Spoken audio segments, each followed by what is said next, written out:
Sabi nila, ang ganda ay nakikita sa kalooban. Eh bakit sa kanya? Nasa pangalan na, nasa mukha pa. Ganda ka? Ganda yarn. Ito na, ang nagmamaganda at feeling diva. Ganda Wanda! Yes, friend! Friday na! Woo!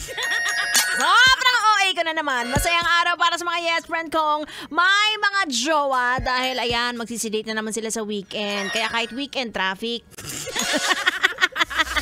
At malungkot na araw para sa mga yes friend kong ang crush ay ang ka-opisina. Hay nako, gusto araw-araw magkasama. Anyway, magandang gabi mga yes friend. It's me, it's a girl DJ Gandawa na kasama niyo na hanggang alas 9 ng gabi. Eh, ang sarap naman talaga pumasok ng may inspirasyon. Diba? Kahit anong malas mo sa work, may kabig eh, may bawi. Diba? Hay naku, late na naman ako. Ang dami ko pang gagawin. Buti na lang cute si ano.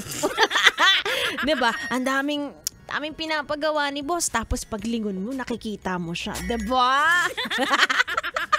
Yung mga ganyan, diba? Tapos minsan, siya pa yung tutulong sa'yo sa work. Sumahod ka na, nakaharot ka pa. Natapos mo pa ang trabaho mo, diba? At saka nakakakilig yung mga office crush na yan. Siguraduhin mo lang na hindi pamilyado, tutuktukan talaga kita. Kinikilig-kilig ka dyan, illegal naman pala. Tigil-tigilan nyo yan ha. Dapat legal. Kung kinikilig ka, dapat kinikilig din siya. Ganun pala, nakakaloka. Sabi nga nila, mas cute daw yun kapag kilig sa opisina kaysa nung high school, college. Ewan ko, can't relate. Anyway, kiligin ka na lang sa akin para sure na legal. Kasama niyo ako hanggang alas 9 ng gabi. Tuloy na natin ang tugtugan. At ikaw ay nakatutok dito lang sa 101.1 Yes FM. 101.1